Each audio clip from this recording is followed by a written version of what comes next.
பார்க்க போறோம்னு பார்த்தீங்கன்னா, இந்த மாரி லெக்கின்ஸ்லாம் இருக்கும் இல்லைங்களா குழந்தைங்களுடைய, அந்த லெக்கின்ஸை எப்படி ரீயூஸ் பண்ணுறதுன்னு பார்க்கலாம். அது குழந்தைங்களுடையதா இருந்தாலும் ஓகே தான், இல்ல பெரியவங்களுடைய லெக்கின்ஸா இருந்தாலும் ஓகே தாங்க. தேவையான அளவுக்கு அந்த லெக்கின்ஸை வந்து நீங்க கட் பண்ணி எடுத்துக்கோங்க. இப்போ நம்ம கட் பண்ணி முடிச்ச பிறகு நல்ல பக்கம் வெளியே இருக்க மாதிரி திருப்பி விட்டுக்கோங்க. அடுத்தது நம்ம கட் பண்ணோம் இல்லைங்களா, அந்த இடத்துல ஸ்ட்ரைட்டா வந்து பார்த்தீங்கன்னா ஒரு ரன்னிங் தையல் வந்து போட்டு எடுத்துக்கலாம். ரன்னிங் தையல் போட்டிங்க அப்படின்னா உங்களுக்கு அந்த உருண்டையா இருக்க மாதிரி இருக்காது, நார்மலா எப்பவுமே இருக்க மாதிரி இருக்கும். ஸோ அதனால நீங்க ரன்னிங் தையலே போட்டு எடுத்துக்கோங்க ஃப்ரெண்ட்ஸ். போட்டு எடுத்துட்டு அதுக்கப்புறம் நாட் போட்டு இந்த ஊசியையும் நூலையும் கட் பண்ணி நம்ம தனியாக ரிமூவ் பண்ணிடலாங்க ஃப்ரெண்ட்ஸ். அவ்வளோதாங்க, ரன்னிங் தையல் போட்டு முடிச்சிட்டேன். இப்போ நம்ம டைட்டா வந்து நாட் போட்டுக்கலாங்க. நாட் போட்டு இந்த கயிறை வந்து கட் பண்ணி ரிமூவ் பண்ணிடலாங்க ஃப்ரெண்ட்ஸ். ஜஸ்ட் அவ்வளோதாங்க, வேற எதுவுமே பண்ண வேண்டியதில்லை. இப்போ நம்ம உள்பக்கம் இருக்கிறத வெளிப்பக்கமாக திருப்பி விட்டுக்கலாம். அப்படி திருப்பி விடும்போது தையல் வந்து உள்ளே போயிடும், உங்களுக்கு பார்க்கறதுக்கு ஒரு பவுச் மாதிரி கிடைச்சிரும். ஸோ இந்த பேக்கை நம்ம அழகாக வந்து வாட்டர் பாட்டில்ஸ் வந்து போட்டு வைக்கக்கூடிய ஒரு பவுச் மாதிரி நம்ம அழகாக யூஸ் பண்ணிக்கலாங்க.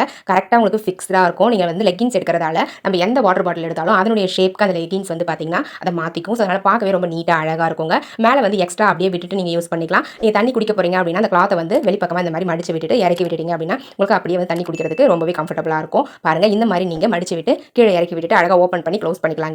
ரொம்பவே நீட்டாக இருக்கும், பார்க்கறதுக்கு ரொம்ப அழகாகவும் இருக்கும், ரொம்ப கம்ஃபர்டபுளாகவும் இருக்குங்க. ஸோ உங்கள் வீட்டில் வேஸ்ட்டாக லெக்கின்ஸ்லாம் இருந்துச்சு அப்படின்னா தூக்கி குப்பையில் போட்டுறாதீங்க. இந்த மாதிரி ரீசைக்ளிங் பண்ணி யூஸ் பண்ணிக்கோங்க ஃப்ரெண்ட்ஸ். இதே மாதிரி எக்கச்சக்கமான ஐடியாஸ் வந்து பார்த்தீங்கன்னா நம்மளுடைய பாஸ் சமையல் யூடியூப் சேனலில் அப்லோட் பண்ணியிருக்கோம். உங்களுக்கு தேவைப்பட்ட பாஸ் சமையல் யூடியூப் சேனலுக்குள்ள போய் செக் பண்ணி பாருங்க.